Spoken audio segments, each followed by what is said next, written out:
Stream. Hey, let's check out and see if Facebook is responding. That's not what I wanted. I doubt it. Well, nobody's complaining. Let's go to Facebook. Technorama page. Hey, if you're watching this is the exciting part. This is the pre-show where we make sure everything is working right. Welcome to Technorama, the podcast that takes a lighthearted look at tech, science, sci-fi, and all things that could possibly go wrong. The thumbnail will be like this. Look like you're scratching your ass.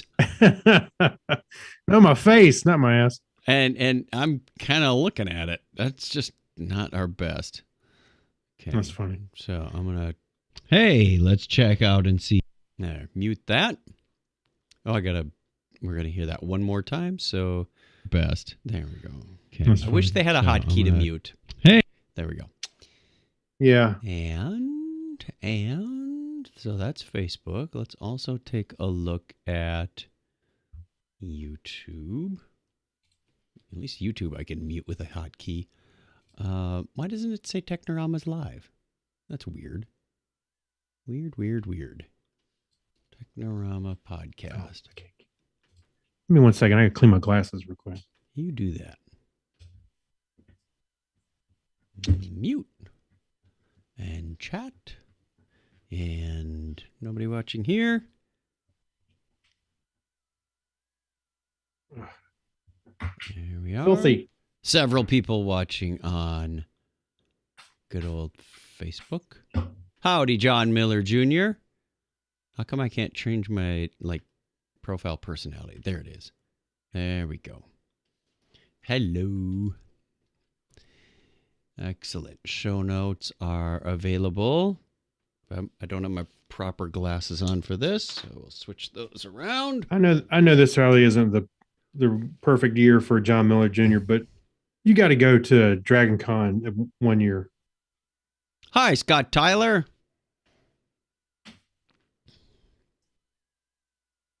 Hello, Mr. Tyler. Share video. Oh, I think that's better. Oh. Share the video. Oh, yeah. Share the video. Done.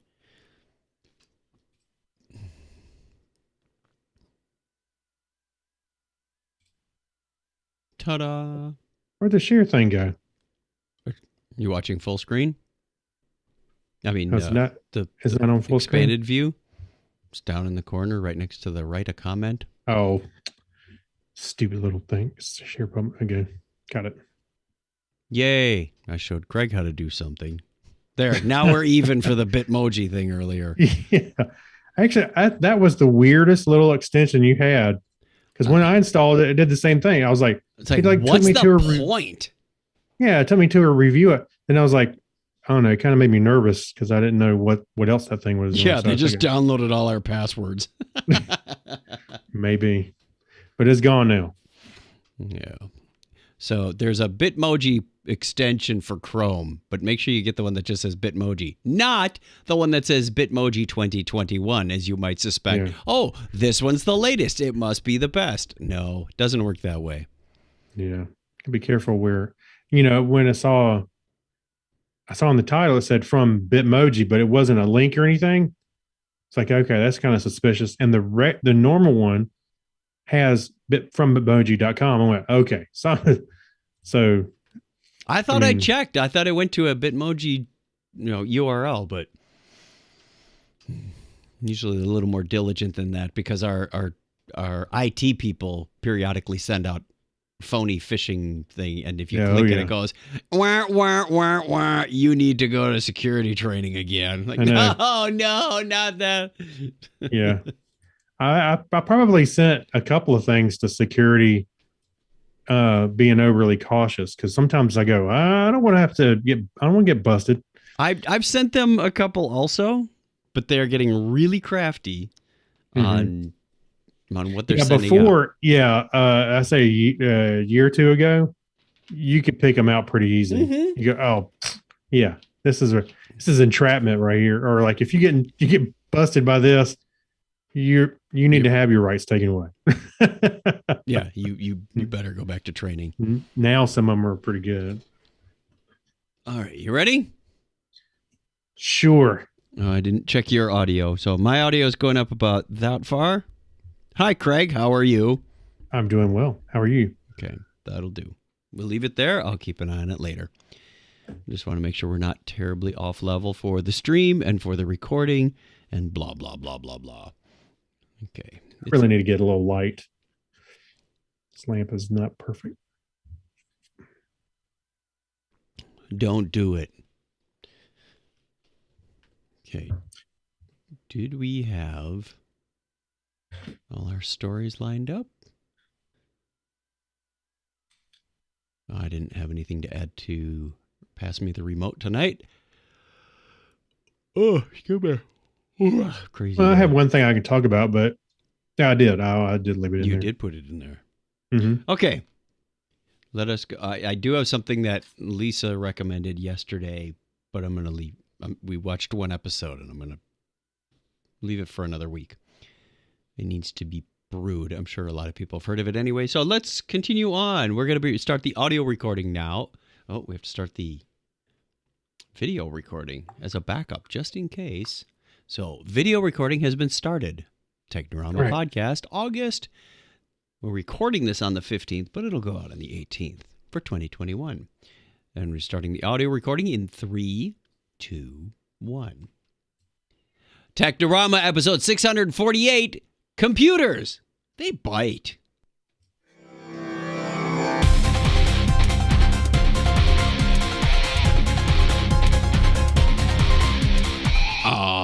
Welcome to Technorama. This is the show that takes a lighthearted look at tech, science, sci-fi, and all things geek. If this is your first time joining us, thank you very much. It is going to be a lot of fun, I assure you. There's going to be nerddom and geekery and tomfoolery and maybe Jerry foolery and... well, I'm Chuck Tomasi, and we're off to a good start. And with me, as always, is Craig Stepp. How are you, Craig? I'm Craig Foolery. And that's Chuck Tomasi. We should have just called this the Foolery Podcast. Why didn't we think of that? It would have been so much more obvious when people are thumbing through podcasts. I want that one. That? Tom Foolery. That's right. Techno-foolery. Cool. I'll take it. No, I'm doing good. We're a little late for a rebranding at this point. Yeah, we're 16 years in, so. We can always stop this one and start another one that sounds just like it. Yeah. Right. Then you have to go find new music, new album. It's like we're in the art. witness protection program, but we can't help but podcast. We do have a webinar together that we do once a month. It's a little more straight-laced than this business type stuff. More, yeah, and the name is similar. Yes. So there's once or twice I'm ready for you to say the wrong name on the podcast. Yeah, I say, welcome to Tech Now. That's right. Spit it out. Like that video where they were trying to draw 7 lines all perpendicular to each other. And he says, now can you make one in the shape of a kitten? Yeah. No, you can't make one in the shape of a kitten. Can you use the green marker and make it blue? And 3 of the lines need to be in invisible ink. Like, right. What does that even mean? If you don't know what we're talking about, go search for it on YouTube. It's very funny. Anyone who does requirements for software, for architecture, for anything will laugh. Actually, you know what? Go look at our. I'll put it in the show notes, but I'll put a link to that on our Facebook page. Shall we get on with the feedback because we sent out our question of the week? Yeah. Let's take a look. You take the Technorama page. I'll take the Chuck page. We get your letters every day. Yeah, boost that up a little bit. Mailman, mail today. Reach right in and pull one out. I got no responses. I love those letters. Let's find out what you got to say. I know where this is going. Mail today. Must be a mail carrier strike. You didn't get your messages. I'm going to the Technorama page also. Hopefully we got more than one so we can share. We did. We got 2. 2, one for each of us. Mm-hmm. All right, first one is from John Miller Jr. Why don't you go ahead and start that out? Okay, John Miller Jr. said, what's for the our question of the question? week, the question of the week is, what fictional company would you like to work for? Okay. And John Miller Jr. said, the Daily Planet. And I get to follow Clark Kent around and constantly tell him that he looks like Superman. Anybody ever No, tell don't you? get away from me, kid. Did anybody ever tell you? Did anybody ever tell you? Yeah. Do you know who you look like? All Kevin right. Costner. Steve London says Blue Sun from Firefly or Tyrell Corporation from Blade Runner, depending on the salary. Who pays Right. more? Yeah. You got to play your cards right there, Steve. All right, we will be getting more answers in on that during the week. We always do, and appreciate it greatly as you respond to that. It's funny because I've gotten answers to things we wrote 2 or 3 weeks ago. What order is Facebook putting this person's feed in if they're seeing this now? Yeah. But thank you very much. We're gonna have that. That's a short one. We'll have another question for you at the end of the show. This is not the end of the show. Don't leave. Don't leave. Don't leave. Yeah. Stay here. Thank you and good night. Because following the feedback is the history. On this day in history for August 18, 2021, this is the 230th day of the year in the Gregorian calendar, and there are only 135 days now remaining in 2021. It was on this date in 1783 that a huge fireball meteor was seen across Great Britain as it passed over the East Coast. It only happened the one time ever. And that same date in 1868, French astronomer Pierre Janssen discovered helium. And birthday parties were never the same. Neither were people changing their voices. Right. Hey, Craig, let's do a podcast. That's right. Okay, 118 years ago today, German engineer Karl Yato, yes, we'll go with that, allegedly flew his self-made motored gliding airplane 4 months before the first flight of the Wright brothers. But since nobody was there to take a picture or write it down, sorry. No picture, didn't happen. On August 18th, 2020, the new Microsoft Flight Simulator was launched in much fanfare because I've heard all good things about it. That is a stark gap in events from 118 years ago to 1 year ago today. Hey, look, so you went from somebody allegedly flying to somebody being able to fly in their house. To virtually flying. Yeah, What's the difference? that's right. Oh, Karl Yato. You should have just waited for Flight Simulator to come out. Been a little safer. Oh, this is much better.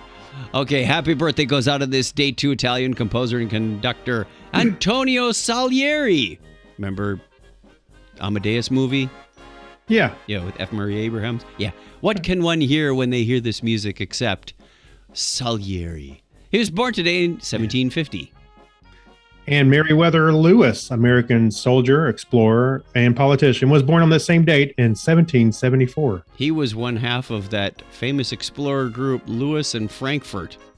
No, Frankfurt. Lewis and Clark. That's it. Oh, yeah. American businessman, the man who founded Marshall Fields. Guess what his name was? Herbert. No, his name was Marshall Field. That'd be like making a store chain called Craig Steps. Yeah. Nothing magnanimous about that. He was born 187 years ago today. An American businessman, Max Factor Jr., born on this date in 1904. Ah, Max Factor, the makeup guy. I remember seeing his name all the time at the end of I Love Lucy. Born August 18th, 1911, Hungarian computer scientist and programmer Clara Don von Neumann. Yes. Neumann. The man who made the von Neumann machines, or at least came up with the idea of them. Yeah. An American actress, Shelley Winters, was born on this date in 1920. Also born that same date in 1933, French-Polish director, producer, screenwriter, and actor Roman Polanski. I always thought he was either born in Rome or Poland. I think I knew it was Poland. And Vincent Bugliosi, the American lawyer and author, was born 87 years ago today. Yeah, you want to read some interesting stuff about him or by him. It's all about the Manson murders and the trials and what. That's where you know his name from.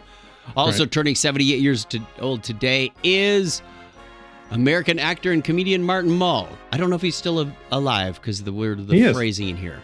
As far as I know, he is. He's turning 78, so yes, he is. Yeah. Also born on the same date in 1950, English drummer and sculptor Dennis Elliott.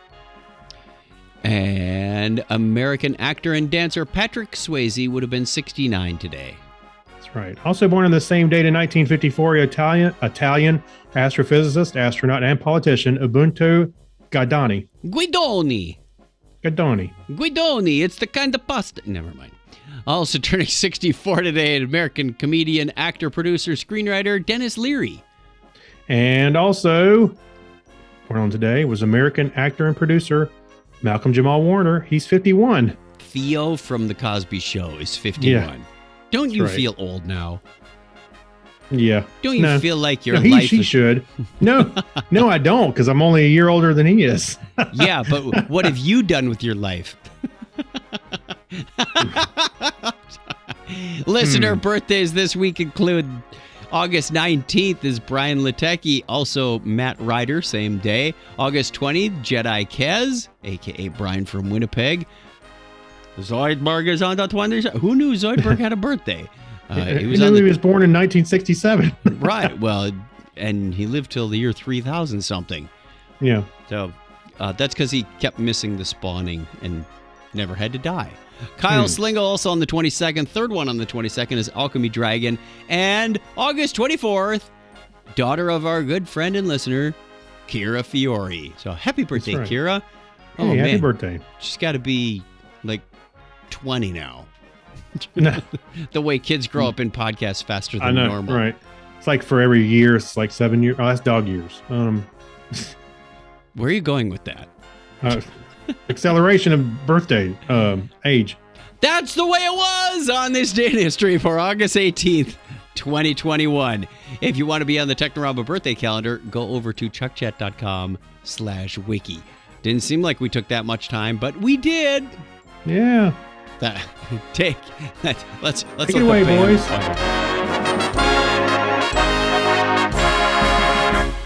Oh, I probably should have taken down the pre-show title 20 minutes ago and put up the one that says, here's how you can get on the birthday calendar. chuckchat.com/birthday. Chat room should tell me, but chat room's on another browser tab at the moment. Yeah, they're too busy enjoying us. Yep. Okay, so now that you've seen that, I can remember to take that down. Let's do a random news sound. Okay, that didn't happen. I'm waiting. Oh, the sound app just bombed on me. I'm listening. Good news, anyone? There we go. That'll work. There we go. Go ahead, take the first story, Craig. All right. So one of my favorite old computers, which I didn't never really get enough of, is the Amiga. And it's the latest game system to get a mini retro remake. So Commodore's Amiga 500, a home computer that became a popular game system, is receiving a remake. The A500 Mini is being developed by Retro Games Limited, which previously released a mini version of the Commodore 64. The Amiga 500 was the most successful of the Amiga line of PCs, which started to appear in the mid-'80s and drew a devoted following as a gaming system, particularly in Europe. While the A500 Mini is clearly based on the Amiga 500, Retro Games Limited says it will also emulate the more powerful AGA graphics hardware from the Amiga 1200, also a very popular one. So it has a list of games. I don't need to read all those, but there's Battle Chess. Right. Oh my gosh, that was so cool. Anyway, there's several games in there that's coming. There'll be 25 included in total, and you'll also be able to download or add more yourself with the WHD load. Not sure what that is. An installation package for the Amiga software. Now I know what that is. And other systems functions include ability to switch between 50 and 60 hertz screen refresh rate, save states, and a built-in CRT filter, I guess to make it look like a CRT, and various scaling options. Have you ever used an Amiga? Yes. What did I never owned one, but I did. Yes, yeah, I love this. I never owned one, but I used one. They were great. And they were like the Commodore, for some things, it was ahead of really everything. Like for these were made by Commodore. What do you mean the Commodore? You mean like the C64? I mean, I'm sorry, the C64. I want to say Commodore. I'm just thinking the C64. You're right. So the C64 was ahead, especially for sound. Right, they had that sound chip, and it was so good. This was even better, and it included some really cool graphic stuff, and that was groundbreaking at the time now, too. hang on a sec. It's an optical illusion. It looked like there was a Texas Instruments sticker on that thing. No, What? no, but it'll be released early next year, and it'll cost $139. That's not bad. No, The only part about the Amiga that I used that I didn't like was that mouse. That had to be the worst ergonomic mouse in the history of mice, except for Douglas Engelbart's wooden square that he first came out with. actually, that one might have been better than this one. Yeah. Well, this, that mouse reminds me. Logitech had some bricks that looked kind of like that early on. And what was that one? It was started with a Z, but it came with like or at least the one I remember. It had, and the name started with a Z or something, and it had like a metal plate for the mouse pad. Oh, so the optical mice. Yes, with the so it would track you have using that metal plate. Right. But it didn't have any. There was no mechanics, so there was no mouse balls. There was no gunk to clean out. Those were nice until the metal plate got scratched up. But even the Logitech one, we had those on the old Apollos, same kind of mouse. Yeah, and they look similar to this. It was lower profile though. It didn't hurt your hand, and there was at least a 3-button version of it. This thing, I used it for 10 minutes, and my hand hurt. I said, "This is terrible." It was just. It shouldn't hurt to use a mouse. No, it should not. This is pretty cool. And again, it's the mini one, like the Commodore came out. It was small. But I think they since had a re-release of the Commodore 64 in full size that you can buy. And it's pretty close to the original. With Wi-Fi. Anyway. With Wi-Fi. Yeah. I would love to have one, even the Amiga. But, to be honest with you, I'd be happy with just an emulator on my own computer to go back and play some of these games. But, oh well. Yeah, I'd like to see, I'd like to give it a second chance and go, what was the Amiga doing at that time as compared to the others? Because it was a very advanced computer. But every time someone said, "Oh, you got to look at these awesome graphics," they'd always show that same red and white checkerboard ball. Spinning around yeah, fascinating. What else you got? So I'd like to see some of these games and see what they took advantage of. Oh yeah, there's a lot of good games for it. But yeah, the Battle Chess. If I'm not from that one, I think it's from EA. Okay. That was the one where the chess pieces you would go for here, move your piece, and it would go over there and knock the. I remember seeing a demo of that. Yeah. Yeah, that was fun. And I had that. I want to say I had that on the Commodore 64. I keep wanting to say Commodore. The Commodore. Well, there's a VIC-20 also, but I'm talking about that 64. All right, let's go on to our next story then, because we have a story about asteroid Bennu. They say it has a 1 in 1,750 chance of smashing into Earth. Yeah. That's pretty good odds. So data collected from NASA spacecraft visit to the potentially hazardous asteroid Bennu reveals future generations will want to keep a close eye on the big rock as it makes close passes by Earth in the 22nd century. So we're in the 21st century, so sometime in the next 100 years or so. Researchers used information from the OSIRIS-REx mission. No, that's not a dinosaur. It spent over 2 years orbiting, studying, and even sampling Bennu to get a better idea of its future path through the inner solar system. They found the minuscule chance that the 1,700-foot wide or 518-meter boulder will impact our planet in the future. It's actually slightly higher than previously thought, but still nothing to lose sleep over. I'll be taking a permanent dirt sleep by that year. The author quotes, "I'm not any more concerned about Bennu than I was before." That's a quote from David Farnocchia of NASA's Center for Near Earth Object Studies, or CNEOS.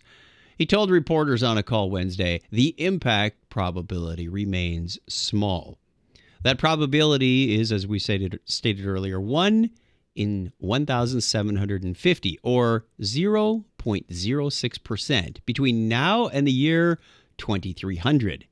And we can rule out any chance of impact between today and 2135. That's the year Bennu will come closer to Earth than the moon in September. And you can watch that little graphic that they have in the tweet, and they're talking about the keyholes. Yes. It goes right, shows how they kind of use that to line up the trajectory, I guess. Yeah. He said there's no threat of a collision during those close passes, but before OSIRIS-REx, there had been some significant uncertainty about how some effects like our planet's gravity could alter the path of the asteroid, perhaps making a later impact more likely. So, good stuff. Long article, fairly long. We're not going to read the whole thing to you because that would be boring podcasting, but just wanted to let you know you don't have to change your will today. Not yet. Just make sure you live far, far away from your kids so someone inherits something somewhere. Right. All right, that takes care of the news. Let's do a quick shout out to the chat room. We saw some familiar, friendly names in the chat room. We have John Miller Jr., Scott Tyler, Craig Glasner. Yeah. Yay! There. Haven't talked to him in a while. Good friend of the show, Gary Lindros, is hanging around. I don't see anybody responding over on YouTube, but hey, we'll see. Maybe if I do a refresh. Nope, still nobody. Hey, wait a minute. One more time. Well, it said started streaming 83 seconds ago. I'm like, something's not updating. Oh, yeah, that don't sound right. Yeah, they never update that. So we're good. We're good. Hanging out here on a Sunday night at 9:30 Eastern Time. We'd love to see you around. Love to interact with you, get some clever banter going in the chat. And, that's kind of how it goes. While we record the podcast, that's going to be released on Wednesdays. But if you watch this on Sunday night and there's nothing else on TV, well, hey, you saved yourself some time listening to a podcast later. Either one is fine with us. You could even do both. If you could listen to the podcast at double speed, however. Hey, this in real time. If you're home, Yeah. hey, if you're home, turn off the TV, put down the book, come turn on the internet. Ignore and the watch us. kids. That's right. Just put on the headphones and forget everything. You park the kids in front of the TV. No, we're just right. kidding. We're just kidding. So that brings us up to Remember When segment. Yes. Yeah. Okay, go ahead. You've got this one. All right. So the Mayflower, 400 years later, how many people are related to the Mayflower Pilgrims? Mayflower, where are they today? Yeah, where are they now? Just over 4 centuries ago, the ship, the Mayflower, sailed from Plymouth to the UK shores. From Plymouth in the UK to the shores of America, carrying with it a group of travelers who would go down in history. For some, these 17th century Pilgrim Fathers are real life ancestors, but for how many? There are a few estimates out there, but all of them are quite high. According to the General Society of the Mayflower Descendants, there are 35 million Mayflower descendants in the world. Wow. Yeah, that's a lot. Those guys were busy. And a lot of them didn't live past the age of 5. Yeah. And while I hope they had some, never mind. I'll move along. Messed up here. Anyway, and while many Americans are proud to be recent arrivals or second generation immigrants, making the nation a unique blend of cultures, for others, there are an incentive to claim ancestry to these early European arrivals. So Dr. Lauren Working, yes, that's their name, Dr. Lauren Working. Is Dr. Lauren working? No, she's off today. An American historian at the University of Oxford believes there is an almost aristocratic prestige attached to tracing your family back to the Mayflower. It continues to give people a sense of authority, of shared connections with the past. There are so many jokes about America being so young and not really having much of a history.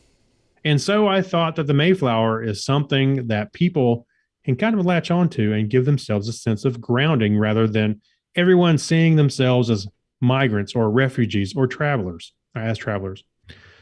So can a 35 million number really be true, or might it be inflated by some wishful thinking?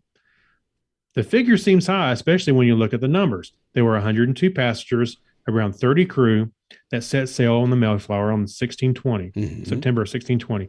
Some of them were fleeing religious persecution in England, and others were traveling to America to set up new commercial ventures. Many of the travelers were family groups or couples. In fact, 3 children were born on the voyage itself. Whew. That's got to be tough. One person was swept overboard. That's not good either. So they had a net 2 on the way as they got to America. Net 2 of the people that came. From the moment they first stepped on the shore, the passengers faced terrible conditions, says historian Misha Ewan. Wait, did you skip ahead? Did I skip? Oh, I'm sorry. The journey was an exhausting one, lasting 10. I was about going over the swept overboard thing. The journey was exhausting, lasting almost 10 weeks at sea. When they reached America in November, they founded a colony called Plymouth. So significant that was that moment that Plymouth Rock, a piece of the stone that the passengers supposedly first stepped onto, has been preserved and displayed. Now, from that moment they first stepped on the shore, the passengers faced terrible conditions, says historian Misha Ewan. The ground was icy and hard, making it difficult for them to plant any of their own food, which meant that they had to resort to searching through local settlements and actually pillaging food from Native Americans. Great way to make a first impression. Yeah. So you start thinking about it. The chances of getting up to 35 million descendants is getting out of thin. So having to starve and freezing. And so anyway, fast forward, how did they, who were the Mayflower passengers? 102 passengers and about 30 crews, you said earlier. 37 were English pilgrims who came via the Netherlands seeking freedom from religious persecution. We've heard that in school. Yep. Only 53 of the Mayflower voyagers survived the first winter in America. Yikes. Wow. Okay. So cut in half almost immediately. In the autumn of 1621, the colonists celebrated their first successful harvest by sharing a feast with some local Native Americans that they had established relations with. This was the first, yes, you guessed it, 4th of July. No, it was the first Thanksgiving feast. Christmas. But war later followed in the 1660s as thousands of Native Americans were killed or sold into slavery by indentured servitude by English colonists. Oh, we're making even a better first impression. The Mayflower Pilgrims weren't the first English settlers. Jamestown in Virginia was founded 13 years before. So let's see if we can find a little mathematics here as we scan through. Let's see. The phenomenon is known, but if a Mayflower person marries another Mayflower person and has 2 children, then the 2 descendants are simply replacing the 2 parents, and there's no increase at all, he adds. And that had a dramatic effect. This phenomenon is known as Pedigree Collapse, and it is a big factor in the early years of Mayflower settlement.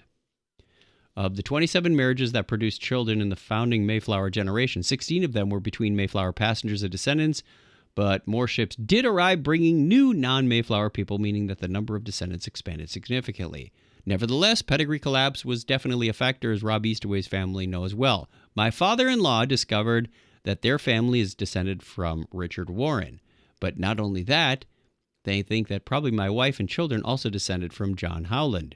There's also even an example of potential pedigree collapse in his own family. So what might the real numbers look like?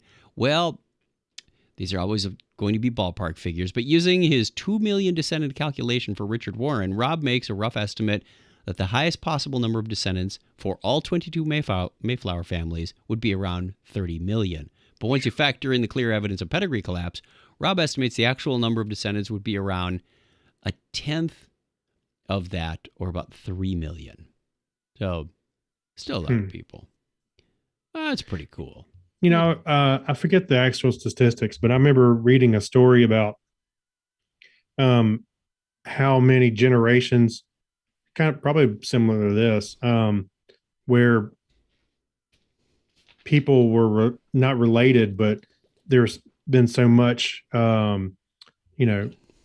breeding between, population that I'm trying to think of it as I'm talking about it. How people are kind of related, but they're spread out. You know what I'm saying? Sure. It's just from the way, like this, you're talking about from a small group of people and it's sort of spreading out. Well, all these 30 million people or 3 million people are technically related. It's just interesting statistics when you start talking about, ancestry like this. Pretty soon someone's got 3 arms. That's a little too much inbreeding, people. You're going to need some new genes in the gene That's pool. a little too close generation gap. You got to spread it out. All right. We have some remastered Apollo 15 photos for you to share over on the show notes at chuckchat.com/Technorama, episode 648 we're on. Thank goodness the browser tab tells you. Yeah. Remastered photos obtained from USA Today show new images of Apollo 15 mission at its 50th anniversary. These photos were enhanced by the author of Apollo Remastered, Andy Saunders. They show astronauts driving the lunar roving vehicle, the first car on the moon, and collecting lunar material. So is there now a used car lot up there? Well, pretty much. I guess it's still there. It's got one car lot. Come on up to Crazy Neil's used car lot. Crazy Neil. Everything must go. We have one Crazy vehicle, Neil. one deal. We're dealing. If you get up here. We won't strong arm you into a deal you don't want. It's like, I know we talked about this show before, but the Salvage one, where they built the rocket to go salvage the junk from the moon. Yeah. I can see them taking a wrecker up there and pulling the A tow truck. moon buggy on Putting that. a flatbed. I'm repoing this sucker. Astronauts David R. Scott, James Irwin, and Alfred M. Worden all entered lunar orbit during the Apollo 15 mission on July 29th, 1971. I vaguely remember that. Let's see. Saunders, who had been remastering photos from Apollo missions for nearly 10 years and has gone through 35,000 images, that's almost as many as I have on Google Photos, told USA Today that there are incredible photographs from the missions. However, many haven't been seen because the quality wasn't there. Quote, but with digital enhancements, suddenly now we can see things that we couldn't see before. And they're amazing images. Never mind the aliens in the background, people. Yeah. Look away. The events have become more incredible as time goes, he added. To achieve this today would be incredible. But to do it 50 years ago is just like, it's even more so. Man. So check out the remastered images. Like I said, we can see the Hadley Rill. We can see the lunar module 3.8 kilometers away. Oh, there's just arrows pointing on there. But wow. Ooh, this is the before and really after. Cool? It's like one's all washed out and white. Like, is there something in there? Yeah.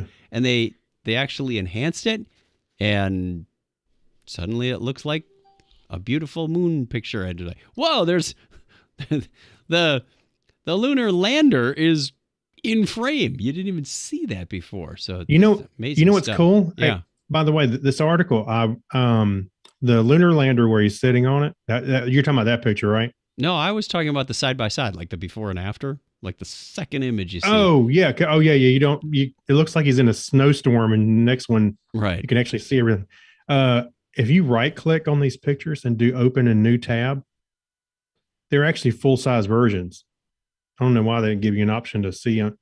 And it's really cool to see these. That you can actually see inside the tire. You know, the tire was like a wire mesh so that the moon dust would come out of it. You can see inside the tire. And the magic word for moon dust is regolith. Every time you hear the word regolith, take a drink. Okay. Yeah. Never mind. Actually, the control panel for that thing, you can read it says heading, speed.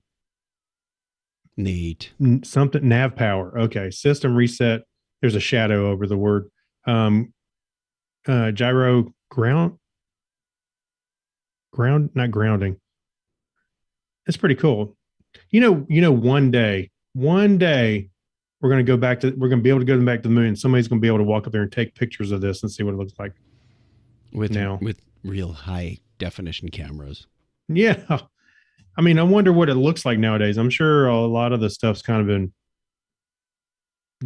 washed out or tore up because of the radiation or whatever. I think it's probably a near pristine condition. I mean, there's no wind. The footprints are still up there. No, I think radiation's probably the worst thing. And maybe some dust kick up.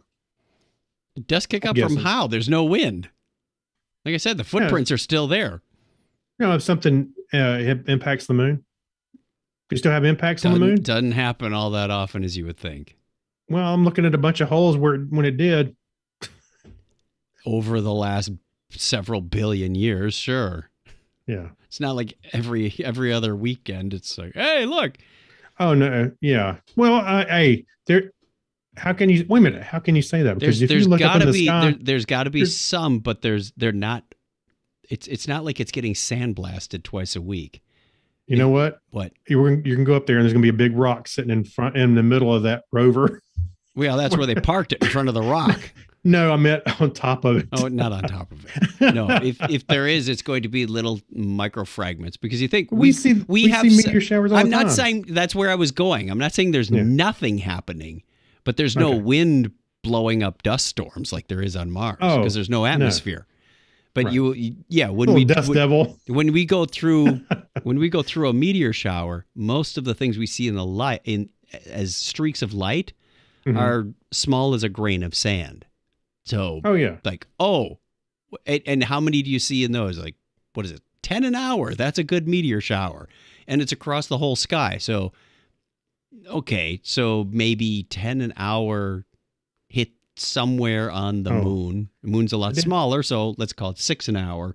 It's not a lot of stuff running into the moon and not big stuff.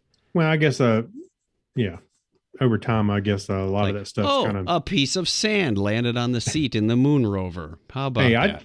I saw more than 10 an hour when I was up in the mountains. I saw, and you were looking across the whole sky. How many landed in your yard? None. But I will say that I didn't expect any to. But it was funny. Did I talk about this on here? I was walking the dog, and it was like 5 a.m, and I looked up and I went, "Oh, there's a satellite. Oh, there's a meteor. There's another one. There's another one." I was like, "Oh," I went and got my coffee and sat outside and watched them. Yep. I bet I saw 30 or 40 of them. This is a good time of year for it. Yeah, actually, just last week was the Perseids coming back through, wasn't it? I think that was the Perseids are in August. Perseids, excuse me. Yeah. Yep. So, and there's usually something floating around that will catch your eye. It's good to see them as a streak, because if you just see it as a point and it gets brighter, it's coming right at you. Go somewhere. Just underground. I don't know. Step 3 feet to the left. You'll be fine. Yeah, that's right. Okay, let's switch topics over to woolly mammoths. Yes. They're pretty cool. Scientists map out 17,000-year-old woolly mammoth's path using its tusks. Okay, I'm guessing there's probably some isotopes involved. I've been listening to Tim Smith's podcast. Oh, right. So we might think of woolly mammoths as giant lumbering beasts from a disappearing area. Didn't you watch the Ice Age movie? Yes, I did. Ray Romano was great. Thank you for your commentary, Mr. Tomasi. It's the sloths that you never really see on cave paintings. That's right. Anyway, they're lumbering beasts from a disappeared era. But the new study suggests that their massive size didn't stop them from tallying major miles. They were getting those steps in the frigid north thousands of years ago. It's not clear cut if it was seasonal migrator. You've managed to say 8 words and got 3 of them right. It is not clear cut if it is a seasonal migrator, but it covered some serious ground, explains the University of Alaska Fairbanks researcher Matthew Wooler, which is an appropriate name for this. Matthew Wooler Mammoth. I think they're making this up in a statement. It visited many parts of, I started to say parks. in Alaska. Yeah. Yeah, The Alaska. part. Some of the national parks. Visited many parts of Alaska at some point during its lifetime, which is pretty amazing when you think about how big that area is. You know So how big what- Alaska is? It's like the size of Alaska. Yeah, times 2. I don't know. I just threw that in. Back because I then, had to- maybe when the sea levels were lower. That's right. So Wooler led a team using chemical isotope Ding, ding, ding. data to a map of life journey of a single mammoth that lived 17,000 years ago. A paper on the findings is the cover story of this week's issue of the journal Science. I read that all the time. So the group of international researchers analyzed isotopic signatures in the male mammoth's tusks from the elements strontium. You haven't been strontium. listening to Tim Smith's podcast, No, have you? I have not. I've been trying to keep up with everybody's podcast. Strontium and oxygen. Then cross-reference that data with maps of isotope variations across Alaska created from analyzing the teeth of the small rodents from around the state. There you go. So Tim Smith is doing his podcast this year he normally does a podcast called Endurance Sports Medicine and something around that. As part of the Dog Days of Podcasting. And as part of the Dog Days of Podcasting, his topic this year is about isotopes and some really fascinating stuff. He starts out at a very basic level, like here's an atom, this is helium, we've got deuterium, and builds up from that. And he had a really interesting one about King George, was it? And they could tell where he lived. He talked about Otzi the Iceman and what. So by analyzing what's in these people's bodies, you can figure out where they lived. I mean, to within a few miles of like, hey, this valley has different water or different ground content, The elements in the dirt, or right? whatever. And you can find how by looking at the various elements and their isotopes, which are the variations of it. So there's carbon 12, carbon 14, carbon 13, blah, blah, blah. You know, just depending on how many neutrons are in it. You can figure out a whole lot of stuff just by looking at this. So they did the same thing with the mammoth. So we should send this article over to him. And you'll hear it on the Dog Days of Podcasting. Actually, you know what? I will. I'm going to do it right now. Well, we're in the middle of recording something. Do it after we're done. Oh, come on. All right, you can do that while I'm thanking the patrons. How's that for a trade-off? Okay, that'll work. All righty. Thank you to our patrons who bring us this show. You are responsible for paying our bills on time. Well, I pay them on time, but you're funding the bank account that pays for those bills for as little as $1 a show. And I'll actually try and be on time with this. Put the banner up there. Go over to patreon.com/Technorama podcast.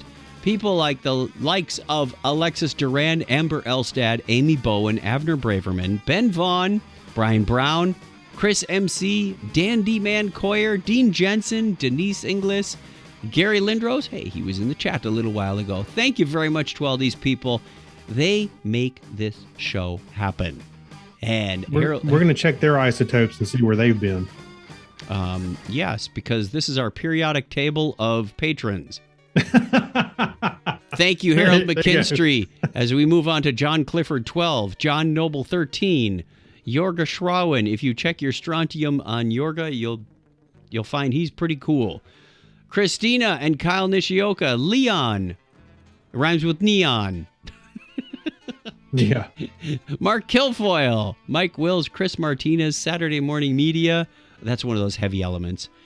Stephen Weshy, Steve Therian, Steve Cody, and I'm pretty sure Steve London is manufactured in a laboratory only by scientists, doesn't occur in nature. Thank you, everybody. Again, patreon.com/Technorama podcast. Not only do these people get puns made about their names, apparently, but they also get a special episode of Technorama that we release to them ahead of the regular show. And it is Craig and I going deep into scientific and psychological, and sometimes it's just what's happened to our family in the last week. So thank you right. very much. We appreciate it. And let's move on. Oop, that was the wrong fader. I almost muted Craig, which, would have been for a boring show, me just talking to myself. And we roll into... Well, I know what that music means. It means it's time for the 6 o'clock news. Yes. And over to you, Chuck. I'm Jack Eathernay. Yeah. Anyway, I don't think it's any big secret, but on Disney Plus, they started releasing the next series of Marvel shows, which is What If. Now, What If is a comic, and I'm probably not telling anybody anything that they don't already know, but the What If comic, I remember some of them were humorous, some of them were more like just twists on characters.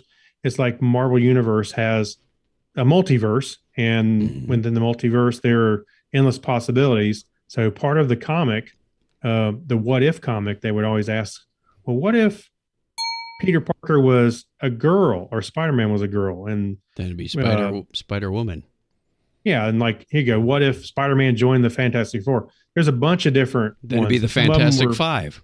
Fantastic These Five. aren't very hard questions to answer. No, but it does bring a good twist to a lot of these characters and some interesting stories. And they're kind of one-offs. They don't necessarily, it's not an ongoing series where one leads to another, but there's always a one-off story about what would happen if, or what if. So they started doing the Disney special or series called What If. And I thought it was a lot of fun. It was instead of Captain America, it was Captain Carter. What if Agent Carter had gotten the serum and became a superhuman like Captain America did? And you see a lot of the same story beats that you see in the Captain America movies. Actually, it's the first two Captain America She'd look movies. like the Amazonian women from Futurama. Oh yeah. So when now Captain Carter makes snoo. Well, it was kind of amazing. She lays in the thing and it closes up like the one in the movie. Mm-hmm. And when it opens, Howard Stark goes over there and you can see she's physically taller than he is, and he's trying to help her out. She is kind of big and a little bit built. She's got the suit on, the British flag and the shield. It was a lot of fun to watch. The animation was great. I thought the story was good. It was a little fast. There was they were not skipping ahead, but skipping through a lot of the stuff because there was a lot of room to cover. But it was fun. It was really good. I'm looking forward to the next one. Actually, it'll be out by the time you're listening to this. So go check that out. What If on Disney Plus. Sounds fun. Thank you very much.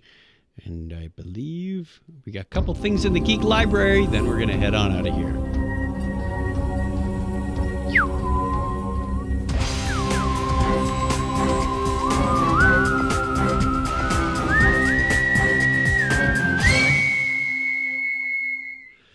Our first one is about an auto-aiming bow.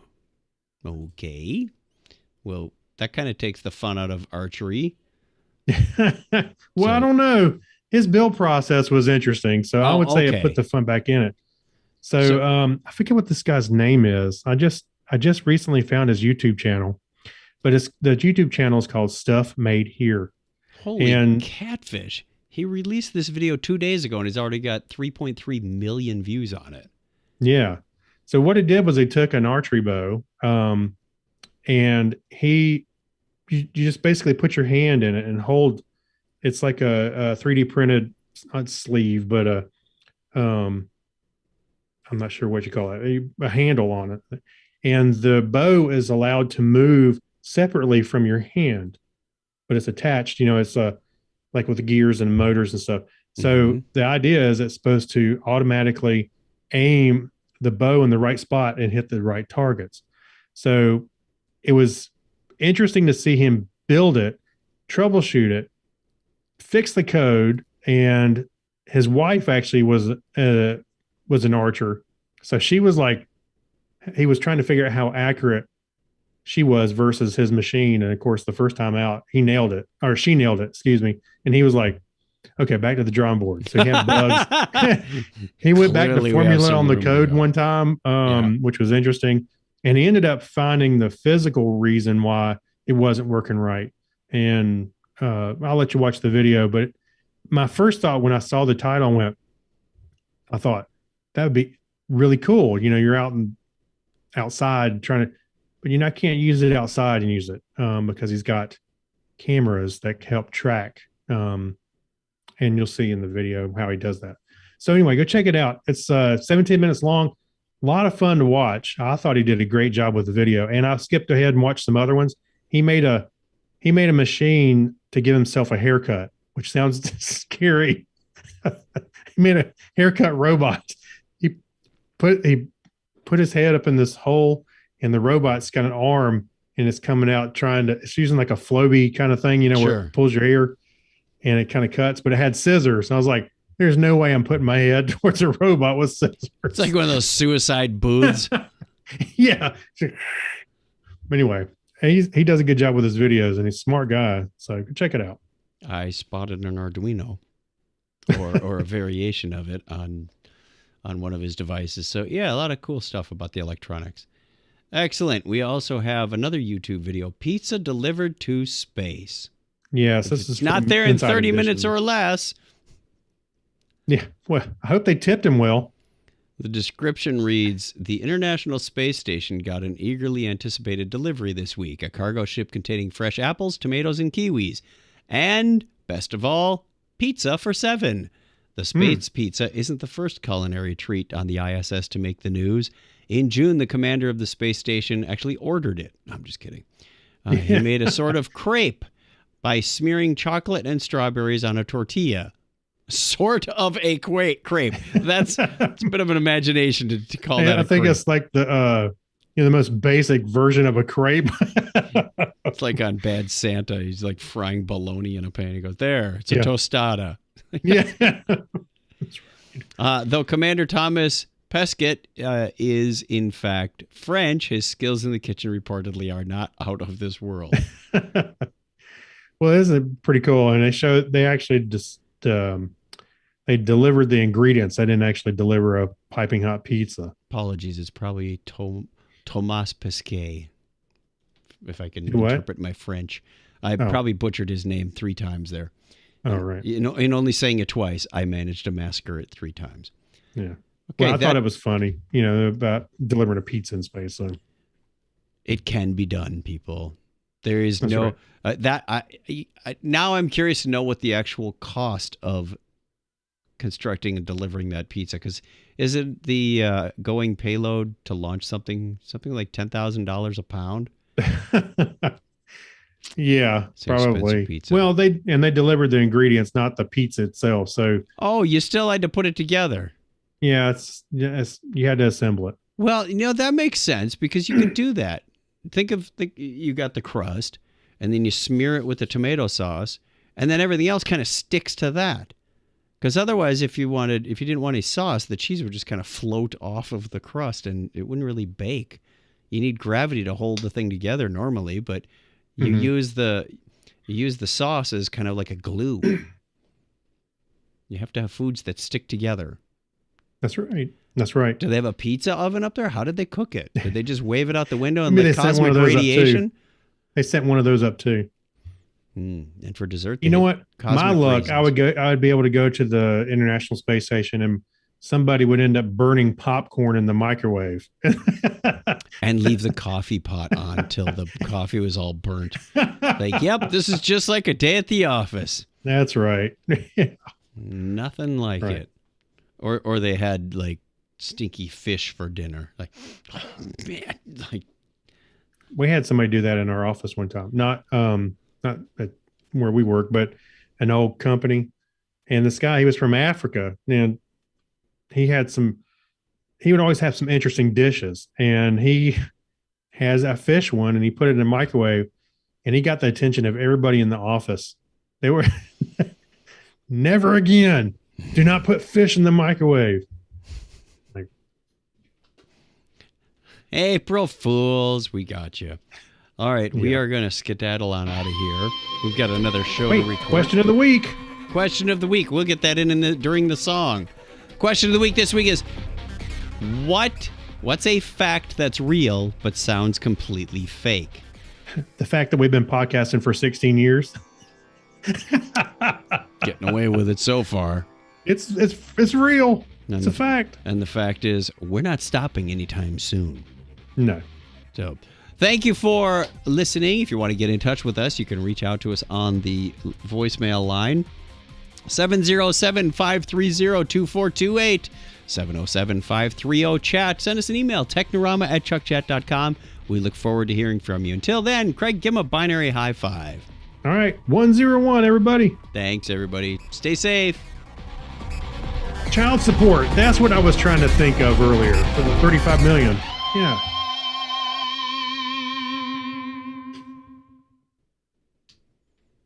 You did what now? I was $35 million for child support? the 35 million people. The 30 descendants. million I was descendants? Yeah, I was thinking child support. How much in child support are they paying for? Yeah, that's the real question. Okay, then. I thought you were answering what's a fact that's real but sounds completely fake? Child support? Like, that didn't make any sense. I don't know why I couldn't think of child support when I was reading the story. Thank you, John Miller Jr. He said, laters. And thank you, everybody who's been watching on YouTube and Facebook. Appreciate it very much. See you next Sunday at 9:30, where we'll be right back here. Hey, that's the last one before Dragon Con? Yes, it is. No. We have one more. So this is being recorded on the 15th. We'll have another one recorded on the 22nd, and then we have the 29th. That would be the penultimate one. The 29th. We have two more before Dragon Con. That's right. 22nd will be the penultimate one. Okay. You just like saying that word. Sounds important. I do. It sounds I know important. my words. Okay. I'm going to stop the live stream, and we will record our Patreon show momentarily. Everybody take care. Stay safe. Have fun. Bye-bye.